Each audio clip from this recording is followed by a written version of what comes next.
Cardiff City first team coach, Mr. Mark Hudson. Amazing to be back, although a completely different scenario.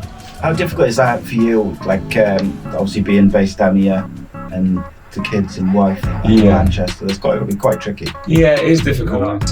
Listen, when I got the call off Steve to come back and be part of the setup there, we had a long conversation at the beginning. It was something that I literally just moved house and got the keys that day. We were just literally unpacking boxes into the new house we've got, like in Manchester, and then I told her, oh, by the way, I just had a call. What people don't understand is that people say, well, she's got a great life. That's what people think. She has got a great life. But that doesn't always mean. It doesn't mean, no. There's still a lot of struggle to it. Yeah, it's not plain sailing. There's a lot of struggle to it. You got chucked in the deep end a bit at Huddersfield a couple of times, didn't you? Yeah, I've had the caretaker role a couple of times. What was that like? Because I loved it. I'm assuming being the under-23 manager, and then the first team manager, when things aren't going that well as well, it's not easy, is it? No, it's not easy. And I think when obviously a club like Cardiff are linked with one of their own, and obviously to such a world star, it's going to be exciting. Whether was, like you said, a small story that grew and wasn't the case, or was the case, I think there's going to be excitement and a real sort of easy. Lowest point, I think, obviously, if we specifically Cardiff, I mean, coming here the first season, signing and going through what we went through as a family. Obviously my wife losing her sister to suicide, not something that we ever spoke about at the time, never used it, I would fully change how I am now to how I was then. Like Derby goal, You meant it was that? a good goal, eh? You meant that? You didn't just feel it? No, I did mean it, I don't know, but again, I don't know what happened at that moment, but I definitely meant it at the time. Got a shoot from however many thousand people on my right hand side. What was it like when Craig Bellamy came to the club? Because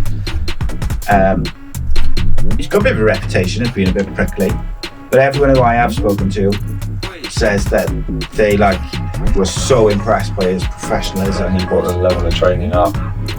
His expectations of everything around him and the setup was at the highest level as you can expect from where he'd been. I think our relationship was good. I think we had a mutual respect. Were you captain when the fire extinguisher incident happened with Tom Heaton and Kevin McNaughton? And that? Kev told the story.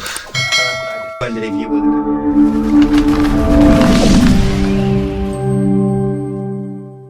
Yes, guys, I'm Si. Welcome back to Ace Podcast Nation. We're here for another episode of My Story, back at A.C.E Media, and I'm delighted to say that today's guest is a former Charlton player, former Huddersfield player, Fulham player, but of course, most importantly, a former Cardiff City skipper, legend, scorer of that goal, which I'm sure we'll discuss, and of course, current Cardiff City first team coach, Mr. Mark Hudson. How are you, mate? I'm good, mate. Thanks for having me on. We've been planning this for a while, haven't we? Yeah, finally got it in. But do you know, I always feel bad, because footballers are notoriously difficult to get hold of, and pin down and stuff. Not because they're awkward, but it's just they're busy, innit? Especially with you, and you're doing coaching and stuff like that. Yeah.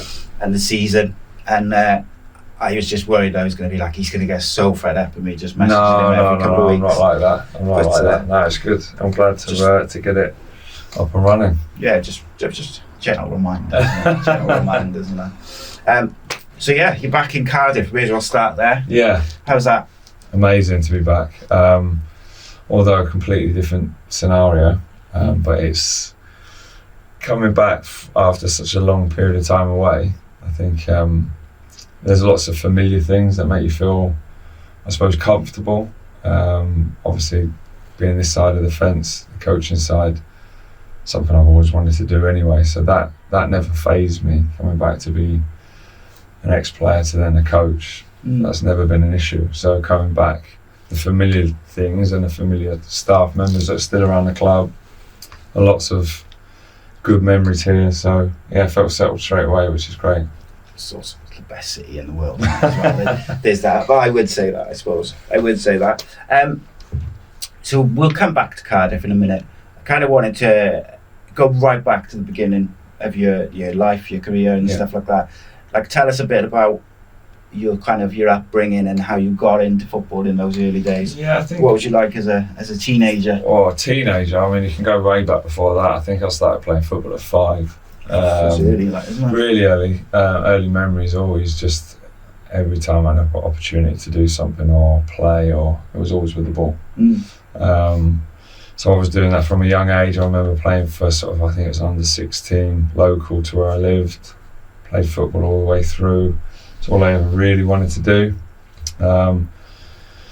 Got guided by predominantly my mum to say she wanted me to concentrate at school as well, which is great. So I had a good grounding with that. Bit of a backup plan as well. Yeah, just because obviously there's so many no's along the way with football. Such a small percentage of players actually come through and be a professional, but actually have a longevity in the game. It's such a small number compared to how many try. So my mum was always just make sure you concentrate. I know you love football. I'll take you wherever you want to go, and which testament to her that she did that. Gave me the opportunity to do football, but you have to concentrate at school, which I did. Not saying I was very good at school, but you tried. I did try. Yeah, I did try it. So yeah, no, I had a bit of both, and then lots of no's throughout the sort of teenage years when people. I think it's different now with academies, but it was more. Trying to think of what it was. It was like schoolboy forms at those times. Lots of unsure. Like trial and like yes or no. Yeah, it was. Yeah, and even before when I was at Fulham, so I was at Fulham from I think I'd say 10, and I was there till 21, 22, which is a long time. But in that time at the beginning, even when coming up to when you could get schoolboy forms and stay on and go into the youth setup properly from about 15, there was lots of no's then, not sure. Some coaches were yes, some were no. So I never went straight into the, I suppose, academy setup at the time. I did college and football. Okay, so that's quite interesting, because I think it is a very different way of going into football these days. Like, I got 3 teenage boys, and 2 of them are kind of football mad, and they've been, the oldest one and the youngest one have been kind of in and out of the systems of different clubs and stuff. And I certainly appreciate how much my dad used to take me around the country to do trials or go whatever. And back then it was like, for me, it was like go to whatever for a trial, go to Bury for a trial, go to Bristol for a trial or whatever. Whereas now they tend to put them into, for a few weeks. Into a development centre. I get it. My mum, if it wasn't for my mum, used to take me into London at Fulham on a Friday night, sit in the cold in the car, wait for me to train, take me home. If there was a game at the weekend, take me back. If I was at Swindon when I was younger, he used to take me to that. So it's tough. I've got 3 kids of my own, and my eldest, who's 11 turning 12, obviously I'm here, wife's we're based, family house is in Manchester, so she's doing a lot of the driving around, we're relying on friends and family, and it's difficult. And like I said, if it wasn't for my mum continuing that, my parents split up when I was say 10, and if it wasn't, I had an older sister, so my mum had that to deal with as well. But if it wasn't for her continuing it, you'd just fallen out of the way. Yeah, you would just naturally drifted away from it. Yeah, and she knew. I think she knew, and I can see it in my eldest. He's really good at school, very clever boy. All he talks about, thinks about is football. Yeah. Yeah. So I look in that, being a parent now, and then thinking what I would have been like. Testament to my mum to do that, drive me around, give me the opportunity, but always kept drilling in on make sure you're good at school. How difficult is that for you? Like, obviously being based down here, and the kids and wife in Manchester, that's got to be quite tricky. Yeah, it is difficult, and it's something that, again, not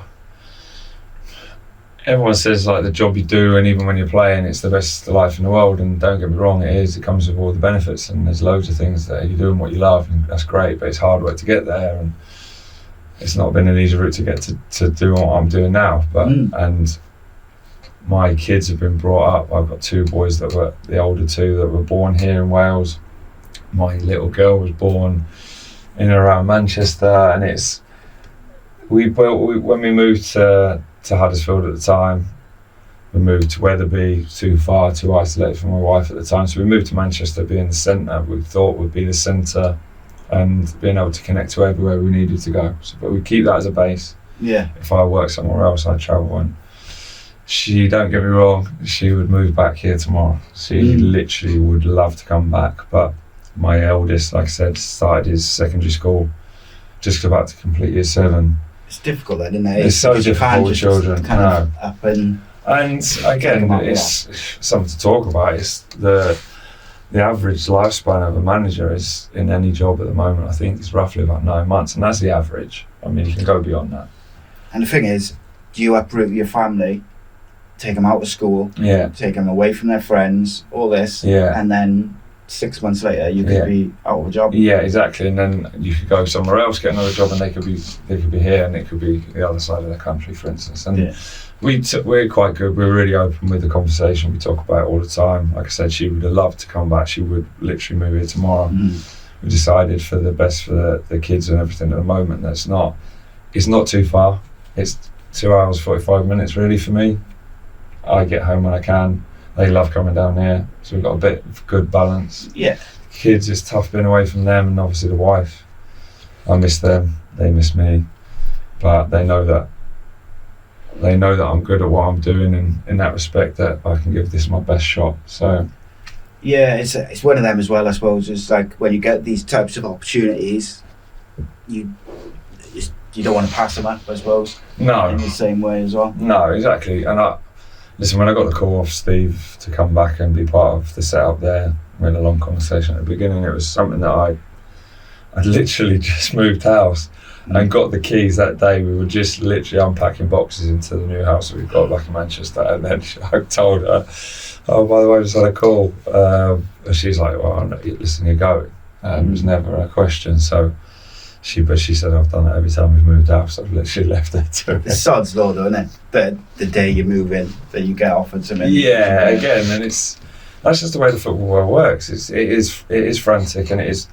I've got a really supportive wife, and the kids understand it to a point. They're not that old, but they're still kind of learning it. But they do learn it.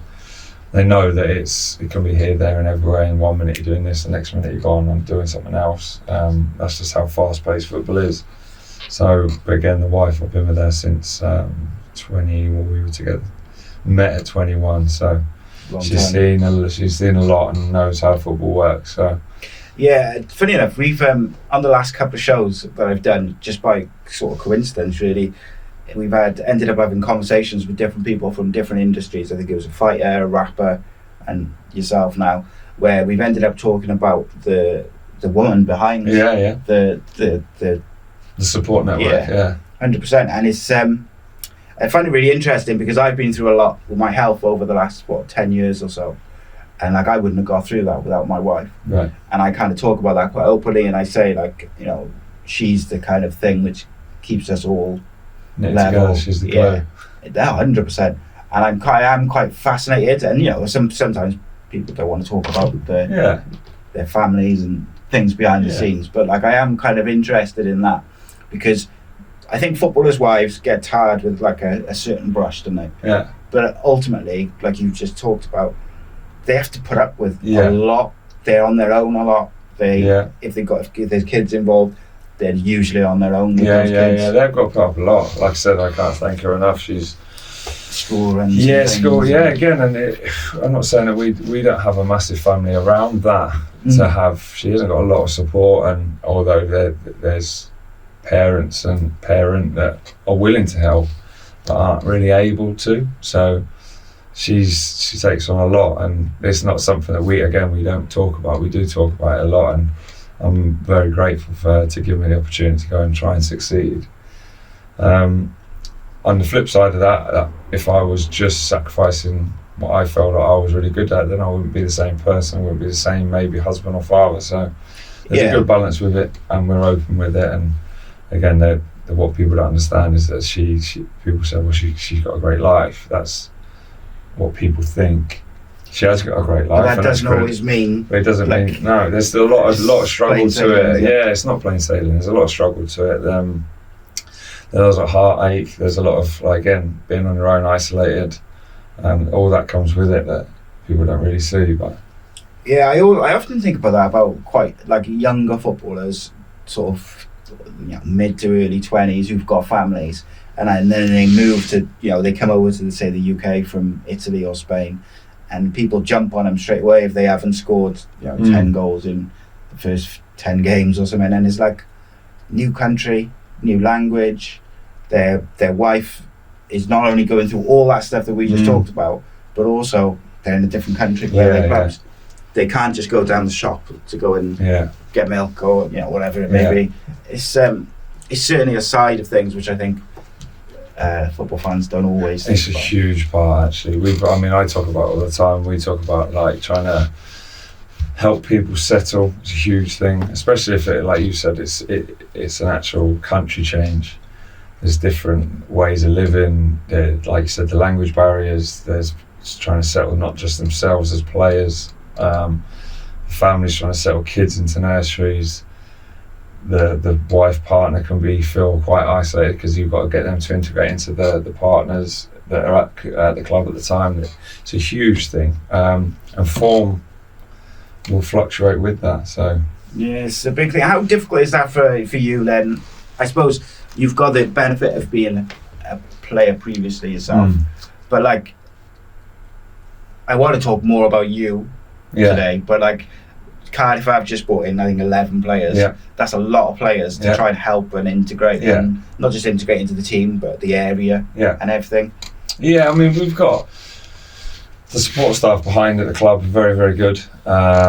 Always straight away, obviously they'll be put up in hotels, and ideally don't want them to be in there too long. So then, say for instance, Vicky at the club, she'll work with the players literally day in, day out, trying to sort of link them up with whether it's house, whether it's flat, whether it's inner city, out city, whether they want quiet. So trying to understand that player straight away.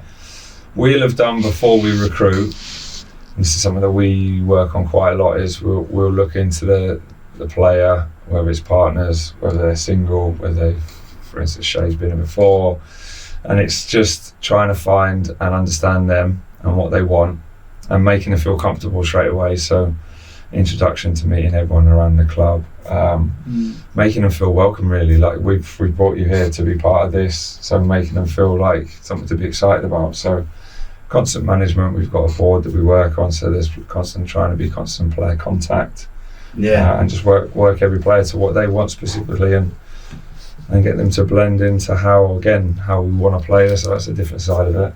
It's blended in both on the pitch and off the pitch, I guess, isn't it? Like I like a lot of the kind of ex-Cardiff players who I'm sort of friends with, I know them from the local pub that I used to drink in. So like, they all just lived in that area, and they all just went in that pub. People can kind of guess, I suppose, but like, do you know, they all lived pretty much in the same area, and then. But I think Cardiff is so broad now in all cities. They're so big these days. And you might have one player who wants to live in the city centre. You might have someone else who wants to live on the outskirts in a nice, quiet area. And I mean, that's where when I played here, we lived the other side of Cowbridge in a little village called Langan, and it was nice. That's where we had the kids there. It was quiet, but it was accessible to everywhere. We didn't necessarily want to be in the city, but everyone is different. So we've got to find out what suits everyone. And trying to sort of accommodate all that along the way. So again, make them get them out of the hotel as quick as possible, get them into somewhere they feel like a bit like home, and then obviously make them feel welcome. Keep checking in on them, not just the football, just seeing if there's anything that can be done, anything that we can help with, because there's a lot of experience in around the club that know what Cardiff's about, and then just trying to help them settle more, so then the football becomes much easier. Absolutely. We talked about the pressure of like football management. Obviously, like, I think you said 9 months was the average. That's not long, rough. Is it? It's not long. It's a rough figure. There's some that obviously have a long time at certain clubs. It doesn't happen a lot if you look around. Certainly not in recent times, of it? No. And again, so we know. I know that. I knew that coming into this side of the game, that's the way it is. So I think you've got to understand it, and then there's something not to worry about. You have to park it. You have to forget it. It's not something I think, oh well. But you can't really You control can't, it, can you? So In a I funny try way. to think about almost life and football as well, that if there's something that you can't really affect, what is the point in worrying about it? So again, we'll just concentrate on what we're doing. Again, there's been a big change, like you said, this summer, on and off the pitch, well, in the playing staff, in staff, and just trying to concentrate on what we can control, and then focus on that, full belief in what we're doing with that, and then trying to then get it onto the pitch. Everything else fall into place. Yeah, exactly. Yeah, again, it's not something I'm worried about at all. I think, again, you got chucked in the deep end a bit at Huddersfield a couple of times, didn't you? Yeah, I've had the caretaker role a couple of times, and what was that like? Because I loved it. I'm assuming being the under-23 manager, yeah, and then the first team manager, when things aren't going that well as well, it's not easy, is it? No, it's not easy. And I look back, and you always reflect on stuff that's gone, I think. So I was under 23s, loved that, absolutely loved that transition and having that team for, I think it was just over 18 months, leading that, and then stepped up to first team coach. Then not long after being the first team coach at that time, took it as a caretaker for a bit. Had the Man City game that I've spoken about before. Unbelievable. I suppose, like you said, chopping in at the deep end, but I love that. I thought it was great. I think the pressure was off. We were playing City. It's something that you go and enjoy. It was on Sky as well, so something to go and enjoy it. Do what you can with this week. See how you get on anyway. That was fine. Then had it after another manager. Then had it for I think 4 or 5 weeks with an international break in that time. So a bit longer. Yeah. A bit more Did you things to try expect and it the affect. second time? There was conversations within the club, and that's just what happens. That there was a change. We want you to take it for this period of time. We're not going to make a sudden dive into another manager. We want to go through a proper process, and that's the way it happened. So leading and being part of a coaching staff that is yours, that you can mould and affect, is great. And that's what we've got here. We've got a coaching staff and unit that we're all in it together. We've all got the same mindset of what we want to achieve. We've all got access to have our opinions, and it's an open environment, and when you're hands on and you feel that you're being trusted to do your job, that's all you can ask for. Yeah, I've had seveal footballers in here now at different points, including Darren Purse obviously came in previously, but like everyone I've spoken to recently from the world of football have told me how highly they how highly they rate Tom, the assistant manager. Yeah. Steve, they really spoke. Like Derek Brazil, I think if he could have sat here and just talked about Tom for like 45 minutes. Yeah, of course. But it's, to me, from the outside at least, I just look at like the manager and I look at the assistant manager yourself, Darren Purse. It just seems like the setup is full of very talented coaches, but also people who know the football club. Yeah. And I think that makes a difference, doesn't it? Yeah, of course. I think, and that's not always going to be the case. No. That's just how football works. Yeah, and obviously we're at that situation now, so I can speak about that as a whole as it is. So you've got people that understand the area, you've got to understand what it means to play and be part of Cardiff City. I think it's huge. Understand what it means to the fans. We've got a way of playing that we think will excite the fans. I think they've wanted that. I think so. We've got an understanding of what that looks like. Hopefully that we can start. It's been growing, and bit by bit. It doesn't happen overnight. Again, a lot of change to the players, bringing a lot more energy. We've got a link to the youth system that we promote really, really well. I think that's crying out. The club's crying out for it, and we've shown that already with the young players coming through. And again, you're just having an understanding of what and a feel for what is wanted from within the way that we want to do it, but what is expected from a Cardiff City team. Yeah, 100%. It's I find it, like, again, from the outside looking in, I just find it really fascinating the kind of makeup of the coaching staff now compared to maybe a few years ago, and it just looks, on paper, looks really good and looks really encouraging. Well, that's good to know. Like I said, I won't comment on obviously previous. Yeah, of course, previous managers and coaches, and they've had success, and hopefully we can have success as that's it. And I think as well, like you mentioned, like the fans I think, been looking to be entertained, like at the moment. And I think the second half, or from when Steve Morrison took over, boys, that came naturally, and I think that lifted the fans, that got everyone behind the team, and it was good. It was a pretty good, second half to the season, I think. I'd say pretty good. I mean, we know what we were going to expect, and obviously that's something that you're not going to portray. We knew what we would get. We knew where we probably would have our acceleration with parts. We knew where we'd have a drop off because of the way the season was going. Again, playing staff, players that we knew that were, I suppose, coming to the end of contracts. There was a big group of those players, and we knew that we wanted to bring some youth and excitement through. And you've got to get a balance. And there's a lot of good teams in the league, so we knew where we were. And I think taking over mid-season is always never easy, and you can never pick and choose. You want a pre-season. No one's ever going to be able to say, right, I want to come in the summer and go, right, here's what are my ideas, and then you get it, or you don't. So we're at an opportunity now where we've had that. Last season. It's been a huge change within, like I said, the squad. I think the players that we've so far got are exactly what we wanted. Good ages, good players, good people, and going to bring a huge amount of energy and excitement. Yeah, 100%. Do you know, so I can ask you this, you can take it out if you want. Yeah. But I'm more interested in not necessarily the ins and outs of it, but like how it feels to have this one story just grow and grow and grow without really anything coming from the club. Obviously, we saw in the summer Gareth Bale was linked massively to Cardiff.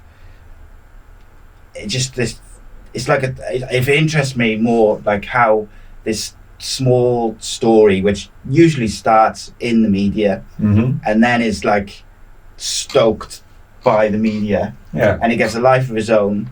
Fans get their hopes up, and everyone's kind of like, oh, he's coming, and it's not necessarily just with Gareth Bale. It happens with all sorts of players. But how difficult is that to deal with, within the club, when you've got things which, and again, not necessarily with just Gareth Bale, but just generally, when things might be said in the media, fans kind of jump on it, and there might be no truth to it whatsoever. Yeah, of course. Yeah, I think when obviously a club like Cardiff are linked with one of their own, and obviously there's such a world star, there's going to be excitement. Whether was, like you said, a small story that grew and wasn't the case, or was the case, I think there's going to be excitement and a real sort of, is he, isn't he? I think obviously I can't comment on what his decision making is and stuff like that. I know ultimately he's gone to LAFC, so you can't control any of that. I think what our focus is, or what we can control, and I said it before, there's certain things you can worry about, and you're wasting and burning energy you don't need to do. So all we could focus on, and we know the media's there. I'm not going to sit here and say that I've not read the media, or I didn't hear any of it, because you hear it, and I'm not stupid, you definitely do. But again, all you can focus on is what you're doing, and that's what we did. We controlled what we could control, and focused on the players that we were going to bring in, the ones that we knew that we were getting close to, the players that were there already, the pre-season that we wanted, and then put the work into the players. And that's what you can really focus on. And again, there's stuff that behind in football that gets controlled, that we literally just, it's got nothing to do with us. We literally will just focus on the team and do what we can do. And like I said, ultimately he's chosen LAFC, and everyone wishes him all the best and be as successful and as fit as he can for what is the World Cup. But again, that was, if he came, and if he didn't, he didn't. I think you can't be disappointed in the fact that he's gone on his decision, his decision. Whether we could or couldn't get, it's here or there. So you've got to get excited about what we've got and what is in. As soon as they're in the blue shirt, they're in the blue shirt. That's it. And do you know, I blame Craig Bellamy. Do you know why? Because he made it, for Cardiff fans like myself, he made us think that it was possible. Because he did it. No, so I agree completely with pretty much everything you just said. It was just, for me as a fan, it was always like a bonus. Yeah. Do you know? Yeah, I get it. I understand it. Yeah, like I said, if he was in But a it's bush difficult not to get excited. So. Well, he's a world star, isn't he? And that's what's not to get excited about. I think, like I said, we can only focus on what we knew was happening with the players that we were getting really close to, and that's where we are. And look, as a Welshman, I also understand the decision to go to America, where the season finishes in October, and he's got a few weeks before the World Cup starts and stuff. Begrudgingly. So let's go back to you. Let's talk about you, because you've had ups and downs in your careers, mate. Absolutely, I think it's fair to say. Yeah, absolutely. Obviously, we haven't really got enough time to go through every single part of your career, but sure. Let's start with maybe the negative. What do you think is the lowest point of your career? Lowest point, I think, obviously, if we specifically Cardiff, I mean, coming here the first season, signing and going through what we went through as a family. Obviously, my wife losing her sister to suicide. Not something that we ever spoke about at the time. Never used it. I didn't. Again, I would fully change how I am now to how I was then, purely through knowledge, experience, that I would deal with it differently, and that's through age as well. But literally as I came to sign, we drove back to London to collect all the stuff to come back, and then it happened that night. Woke up in the morning to it. I think 3-4 days later, I'm coming back for pre-season, and wife came with. We stayed in St David's. Don't think we left there for 6 to 8 weeks. Well, obviously I went training. She didn't really. Not ideal, not at all. Again, like I've spoken about before, managing staff new, no players new till way down the line into the season. That's so much to deal with. So much to deal with, and again, I'm part of a charity now that helps with mental health. It's something I've spoke out about a lot. The older I've got, the more I'm capable of dealing with it, as well as being able to do my job and be a husband and a father. It's still part of our life, still to this day. It's 13 years 13 years 2 weeks ago, roughly. Pretty much, 10 days ago. So it's always there. It's always something we deal with. There's good moments, really tough moments. Wife goes through a lot. Wife's family go through a lot. We experienced it all.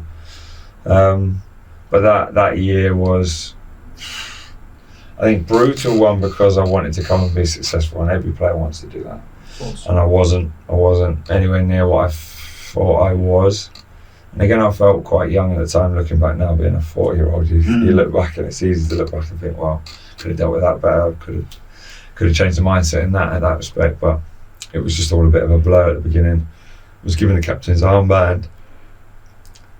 Joe had it. Joe left. Obviously went to who I'm really close with. Left and went to Celtic. I never expected the armband. Was given it at a time where probably wasn't ready for it.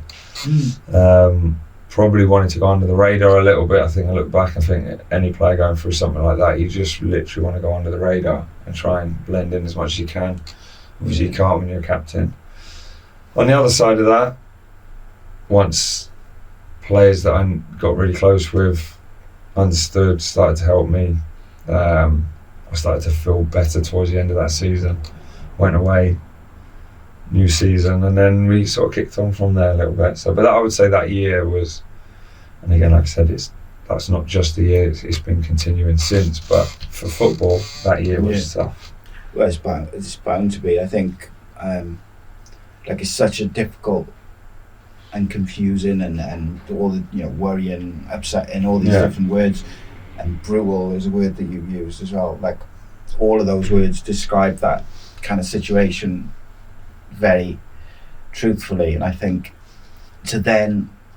it's one thing to try and go to do a day job or something like that and deal with that sort of thing, and I know myself how difficult it is, but to do it in a job where you're in the public eye, and then you have people, not just your manager or your boss assessing your performance, but you have 20,000 people assessing your performance, plus TV pundits, all the rest of it, all which would normally use part and parcel of football.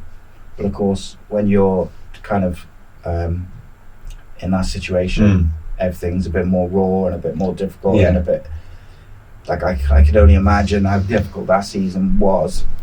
And it was new, and plus all the things we talked about at the start about settling into a new area and again, that there's an experience I've gone through. It's probably aided my ability to go to different places and meet different people and all that since, but it's not what you would want to be able to aid that. But at that time, I look back and I spoke about it before with I did something with the Mind charity, did a piece with them, and it was, I remember going for haircuts and I used to sit, as soon as you put the sort of robe on you, you used to get just hot, feel uncomfortable. I was like, just get me out of here as soon as you can.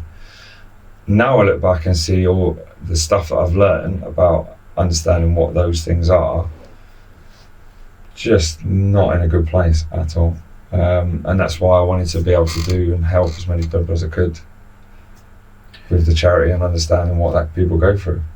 Yeah, and like, so I'm trying to work out in my head the years and stuff. Yeah. In terms of what sort of support would have been available through football at that point, Yeah. if you had decided I need support, because I think how football views and deals with mental health has changed drastically. Huge probably change, probably the last 10 years Huge or so. change. And again, you go back that, I could not tell you where I would have found help. I could not. I go back. I still now, obviously, like you said, the football's come on along. It's a long way from where it was. I've recently done a mental health first aid course to be certified to help understand what people go through and see signs and stuff like that. Not to say that that's given me any kind of like greater knowledge in it, but I look back and there were, like I said, the staff knew. Fitness coach at the time, Alex Armstrong, introduced me to someone to speak to. Spoke to them once, didn't feel comfortable with that person, but that was that one occasion. It wasn't much after that. I didn't know where to look for it. I didn't know who to turn to or where to go. And I can understand lots of people have been the same even up to now, and it's gone a long way since then. So just trying to make it accessible to everyone, that anyone that needs any help, that it's again, you can, there's places you can go, there's people, there's contact numbers readily available, there's charities that are there that are literally crying out to help people, and that's again just promotion.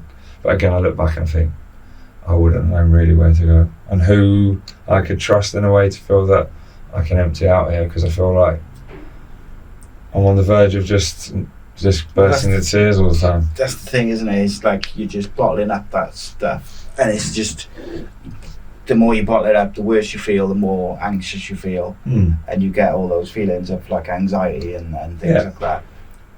And you just need somewhere to go and, like you say, just empty it all out. Yeah. But back then, there probably was places. Yeah. But you'd have had to go to, I don't know, certain places to get access to it. Well, you've got to be, straight away, you've got to be really open and say, well, I've got a problem, someone, I need to find help, who do I go to? And then ask someone else, who do I go to, or why? And then you've got to say, constantly keep telling your story. And it becomes like a big thing then. Yeah, of course. And that's why people don't, and even people. now, people that don't go and find help is because that first bit is a hard bit.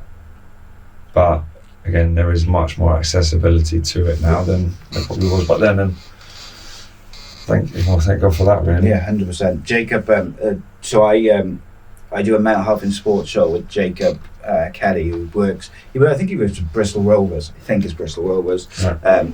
Doing work with, I don't think it's just them, but he does predominantly with them. But he works alongside the sort of the FA and the football clubs to try and work with current players. And I gotta say, he's found it, from what he said to me, like he's found it quite difficult in some areas of the game, shall we say.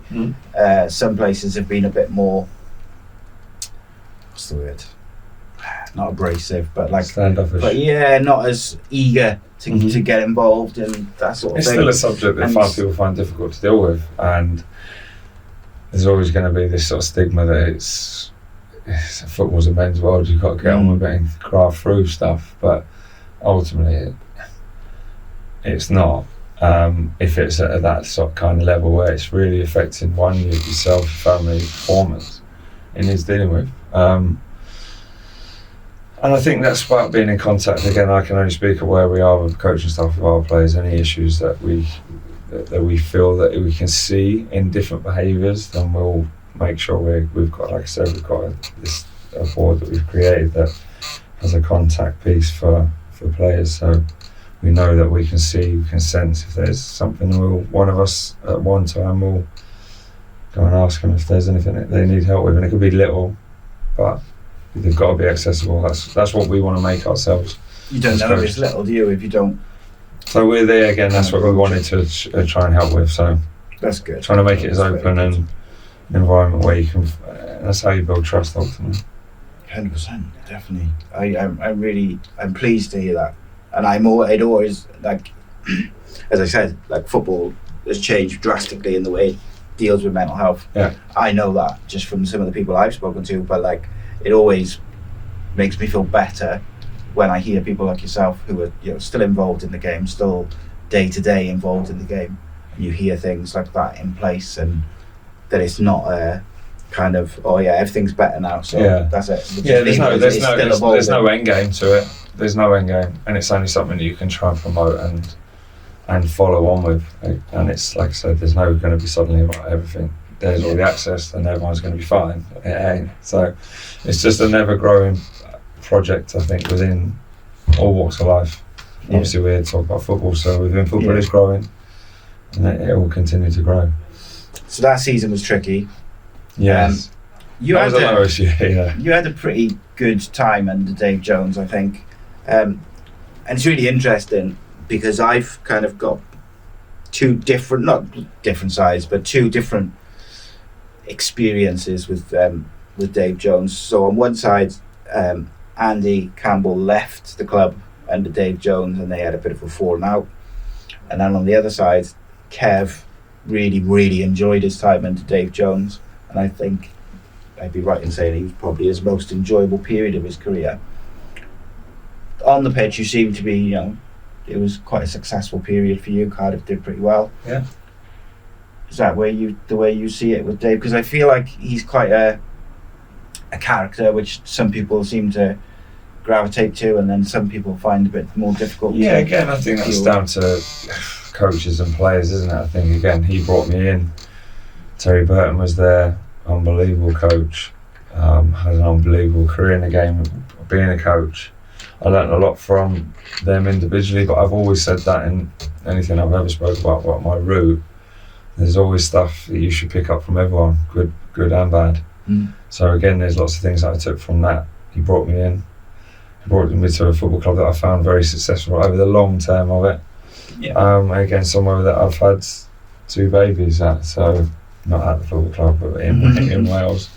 And then, so can only thank him for that, for putting himself out there, putting the club out there to come and get me. So, and there's been managers along the way that I've learned, again, good and bad from. So I've tried to not be anyone specific, but I think you pick up so much from different people along the way. Did you ever? You don't seem like a person who would fall out with people much. You seem quite laid back. No, I'm not. I tend not to fall. I try not to. I'm not very. I don't think I'm not overly aggressive with stuff like that. I'm not listening if people make their decisions on my opinion or I disagree with someone else's opinion. I'm quite mindful of the fact that you're allowed your opinion. So as long as you have a right and a way of explaining it that I can understand, I might not agree. That's fine. I'm not going to go, right, well, have a shout and slanging match. No point. It's just, again, wasted energy.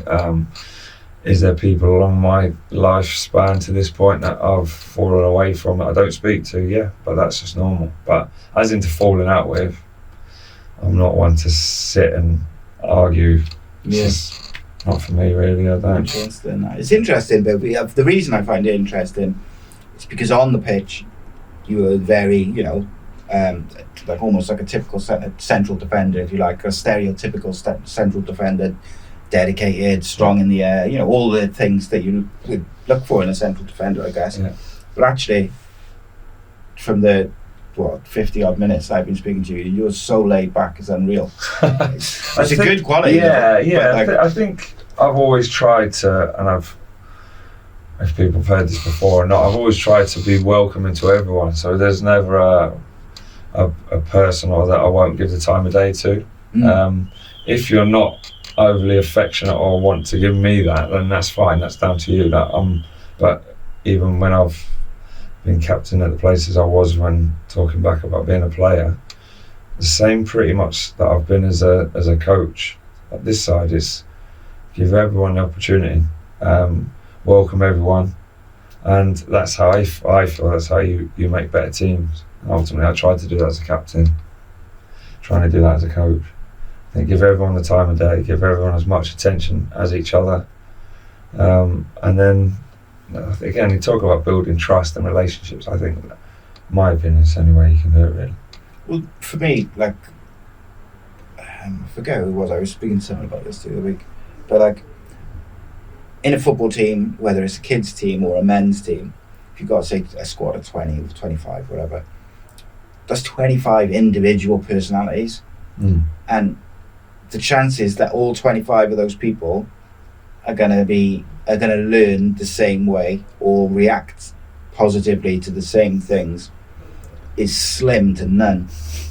Yeah. Do you know what I mean? And like, for so long it did feel, or certainly with hindsight, I think it feels as if football was a bit behind on how it treated footballers as individuals to get the best out of them. I think obviously from my learning and understanding that every human being is different.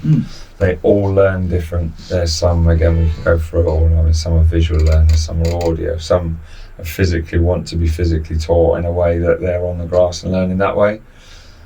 So as long as you've got a balance of all of those aspects in your environment, hopefully we have, that people and players will first understand on a human level that we're trying to teach, because that's and develop in a certain way that is for everyone.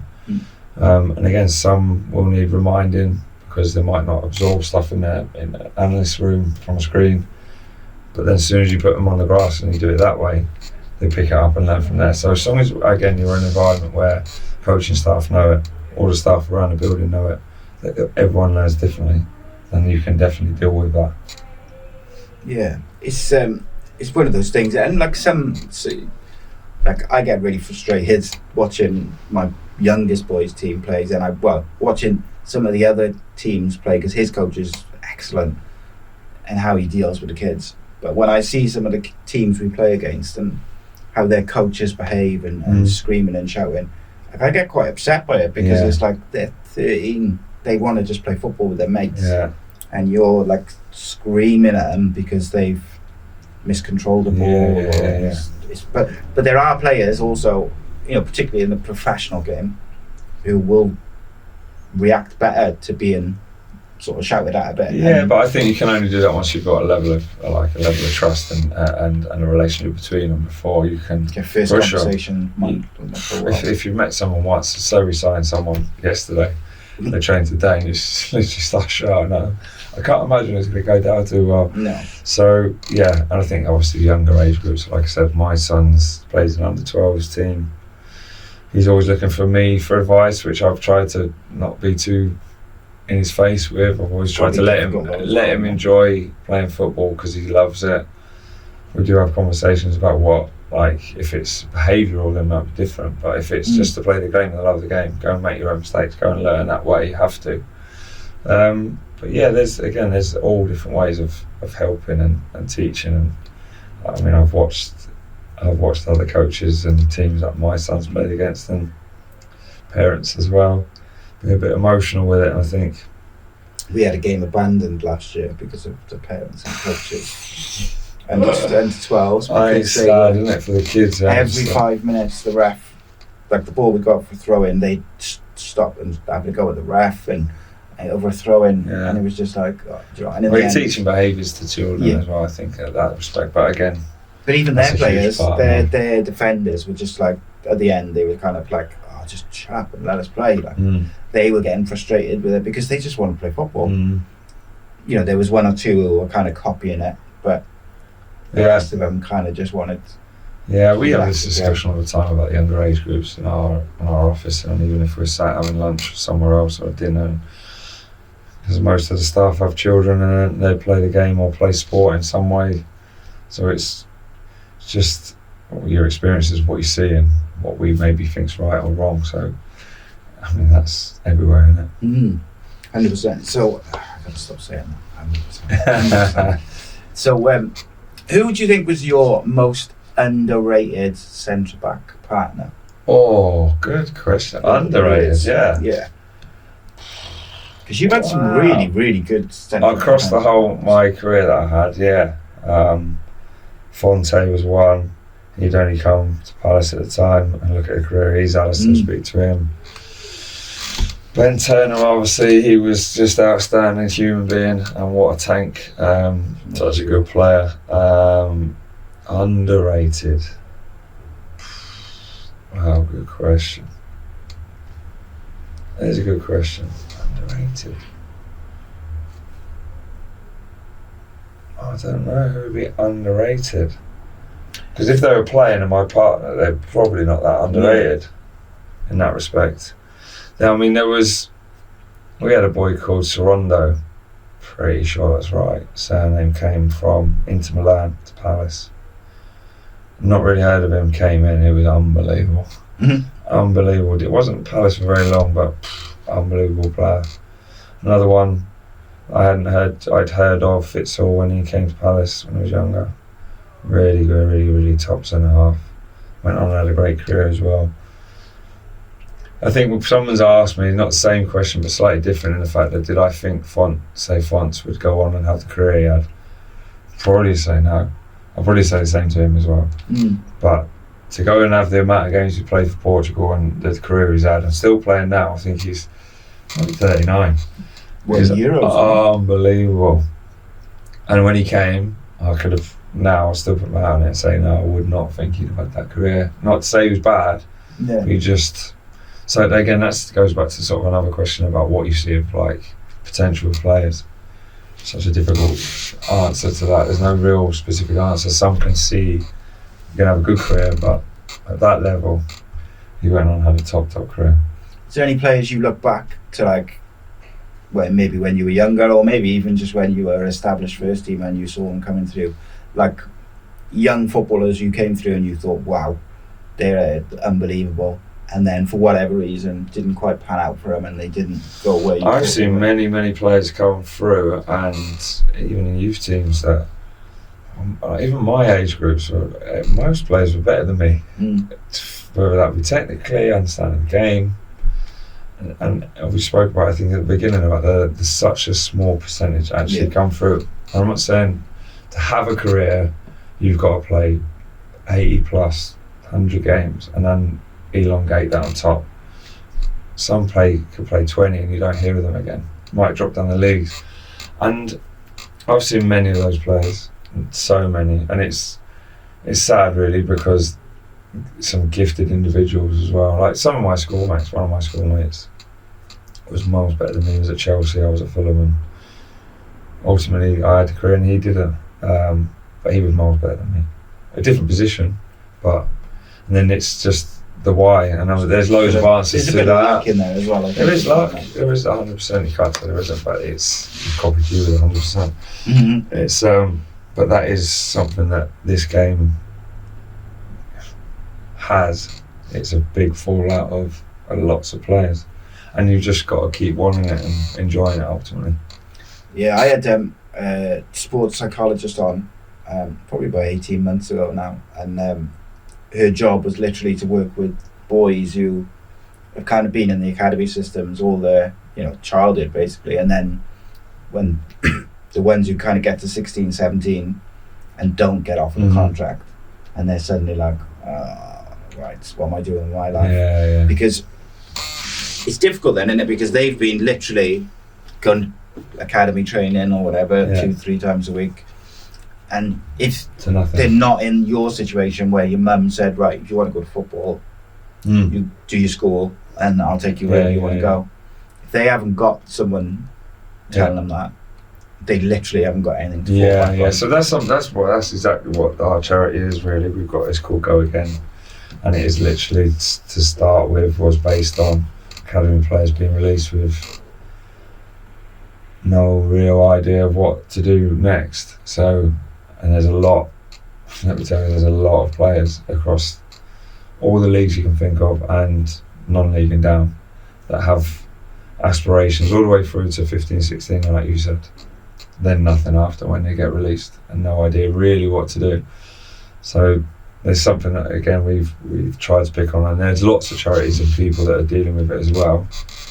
But it's something that we were mindful of, that's, like I said, Go Again, a guy called Bob that we spoke about a few years ago now, that we've tried to help along that way, and it's progressed into coaches as well, because there's so many fall out and don't really know where to turn after that. Do you know, it's a small world. I spoke to Bob about a month ago or so, maybe a bit longer, just about the charity and stuff. And Rodri was going to play actually in one of it. They were doing a charity game, I think. And he's ruptured his Achilles. So it's a big nightmare. Is big time. Who's the most gifted silver-haired right back you ever played with from Scotland? Oh, it's got to be Kevin Norton, isn't it? Mr. Norton. I'm not singing his song, by the way. I'm not doing that. But yeah, no, lots of players that I've played with here that I still speak to. We've got a really good group, tight-knit group that we're always in contact, so which is great, and that's something that you take away from football as well, that once you've been in and around people for so long that you're literally eating, drinking, sleeping together, you build these relationships. So yeah, no, Kev, we speak regularly. What about like obviously that moment of being promoted was a long time coming for Cardiff fans. I was going to say a long time ago then, yeah. Well, it was a long time ago as well, but it was a long time coming for Cardiff fans, because we had kind of come close and kind of kept just missing out and things. Like, what was that? Do you remember the moment when you finally kind of got over the line? Because that season was weird. Like, after years of missing out on, goals in playoffs and things, we kind of just momentum kept going, just 1-0, 1-0. Yeah, just a team. That was what we had in abundance. Really, was just a lot of graft, a lot of grit. We didn't look too far ahead. Dealt with the moment, what we did. It felt it felt comfortable at the time. I think we built so much momentum and belief in what we were doing that you just knew you were going to games and get something from them. Even when we maybe went behind, we knew what we were good at. But yeah, I think I remember the moment. Full elation, I think it was. I think we relief. Relief. I think just because you kind of know that it's coming, obviously, because you're sort of at the top of the league and you know where the gaps are, the points are coming, the games are running out. So you've got a feeling when it's coming. So you know you're not too far away. But there was never any hesitation that it was going to happen, I don't think. We never really hit like a rocky spell that season. We kind of just kept churning out those results. Churning out is probably about right, yeah. Just grafting, yeah. It was a strange experience for a Cardiff fan, because we never hit that sort of just that rocky spell where you're thinking, oh no, here we go. Which pretty much happens to everyone, I think. Yeah, even if I've seen teams get promoted, they have a bit of a bad spell and they come on the other side of it and kick on again. So there's no wrong way or right way to go about it, but it was more of, like you said, it was just a continuance really throughout the season of, might have not been pretty, but did the job. Did the job. What about, like, as a player, what was it like when all the rebrand stuff happened? I'm not asking you for your opinion one way or the other on it, because I wouldn't put you in that position, but I am interested in what it was like for a player, because you've got a lot going on which has got nothing to do with football. Again, all I can go back to is that we as players or whatever, you can only control what's controllable really. Just got to get on and do your job. I think that's was it distracting though? I can't really go into it, if I'm honest. I think it's probably best not to. Yeah. No, it's fair, and I'm not looking to put you in. No. I think the because rebrand is something, obviously, because I'm back. I would. Yeah. I probably wouldn't. Would swear about. That's fine. Let's talk about the Derby goal then instead. Let's talk about the Derby goal. Yeah. You meant it was a good goal, eh? You meant that, didn't you? You didn't just clear it. No, I did mean it. Yeah, I don't know. Again. Yeah. I don't know what happened at that moment, but I definitely meant it at the time. Got a shoot from however many thousand people on my right hand side. Shoot, good touch. We're about to say great touch. Phenomenal touch. Good execution, yeah, but I think I couldn't say in that moment that it was pre-planned, because I don't think there's anything that's ever pre-planned in that respect. It was just something that just happened, but knowing that's what I was trying to do. It wasn't necessarily something like you'd seen the keeper off his line 5 minutes before. No, not like I said, not pre-planned or anything. It just felt like that moment something suddenly clicked, a bit of clarity, and obviously execution managed to happen probably better than most of the times I tried to do it. Yeah. I remember it well. I've watched it a few times since, not too many, but I've watched it a few, and I'm like little and watch it all the time. But watch it every night before you go to bed. I've got it on my screensaver. All right, but and then go home that night, which is obviously the weirdest bit is after, really, and then you're getting like, say for instance, Sky Sports ring and say, do you want to come back down the stadium tomorrow and try and reenact it? And you're like, absolutely not. No. Why would you want to do that? It's not as if that was impossible to do it again.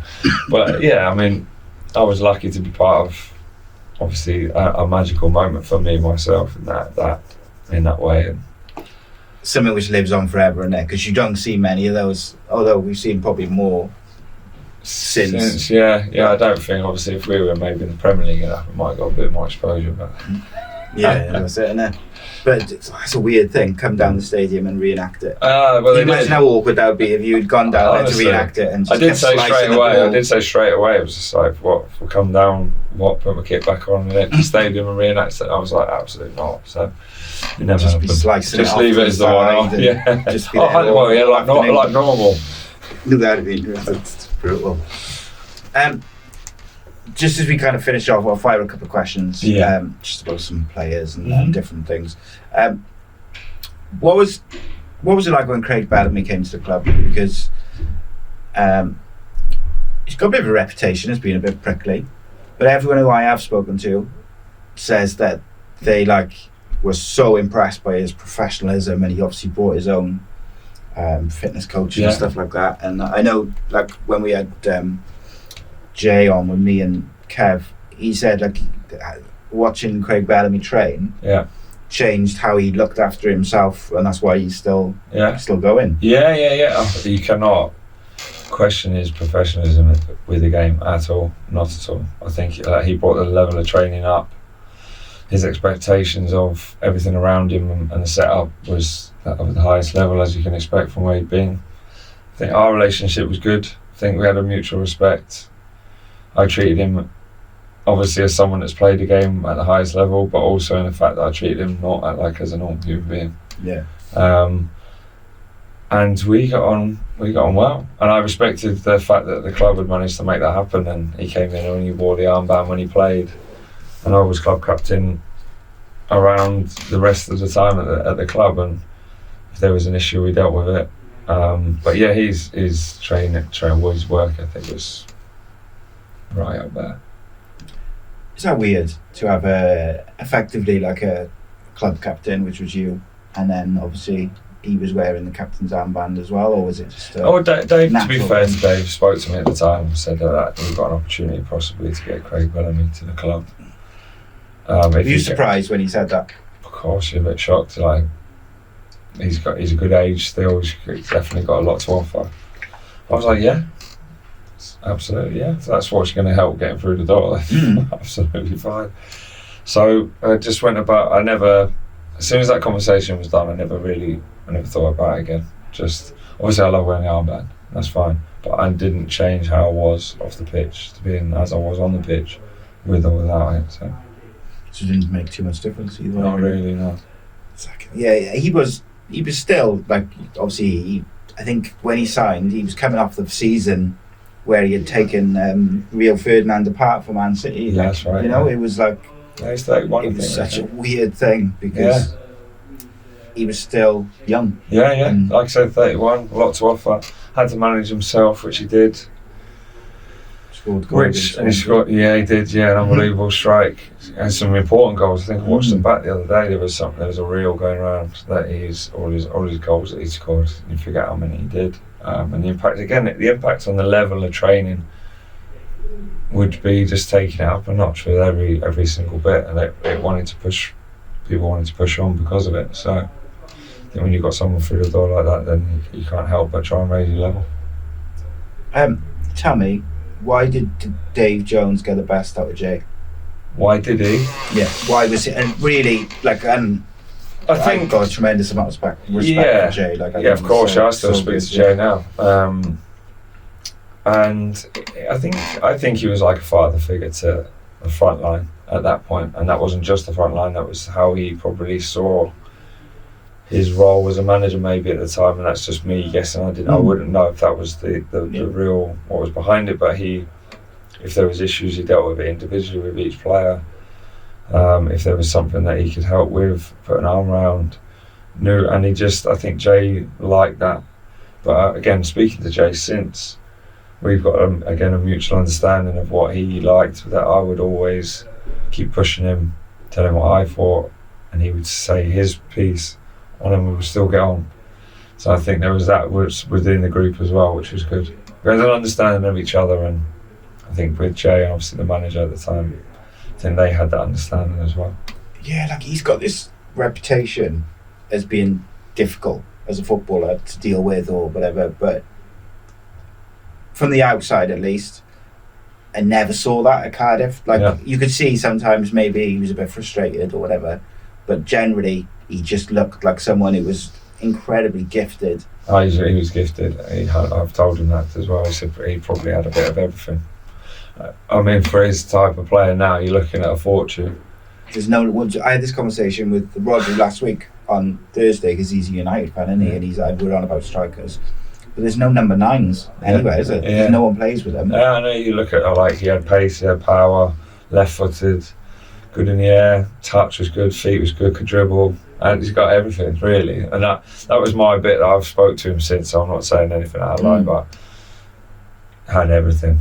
Could have been literally there for a long period of time, and not say that he didn't have a career, that he had a good career, longevity as well in the game. So. Still going? Still going. Still got it, yeah. It's mad. But like I said, we spoke regularly, so, but when I look back, I think he had everything. Last two questions. First one is, were you captain when the fire extinguisher incident happened with Tom Heaton and Kevin McNaughton and that? Kev told the story. I just wondered if you were skipper then, or if it was before. I think I was. I was there with Heats. I was there with. The team that I remember. Yeah, I was captain at the time. I was asleep. It's like a good captain, sleeping ready for the next day. Yeah, exactly. Yeah. Professional. Don't remember it. No comment. And what I like to finish these shows off with, mate, is Mark Hudson. What's the meaning of life? Oh wow! What? Nice easy question. Yeah. How long have we got left? I think the meaning of life is to leave an imprint on people in a positive way, and that would be my children, the people I've come in contact with, my wife, my family, parents, and literally leave. If I left the earth today, which touch wood, it's not going to happen, that they'll all remember me for having an impact in a positive way. Good show. I like that a lot. Firstly, thank you very much for coming in, mate. Really, really appreciate it. Pleasure. I've had a great time, and I could sit here and talk to you for another hour. Yeah. But I think the Eat Sleep Media people might get angry. Yeah. And the room's getting rather warm as well. It's getting real hot in here. And secondly, I apologise for saying 100%. If I was 16, no, I've got my wife will tell me the same. She'll be telling me something I'll repeat all the time. I just It's just as it is. Yeah. So No, it's been a pleasure. Thank you very much for having me you're on. most definitely welcome to come back anytime.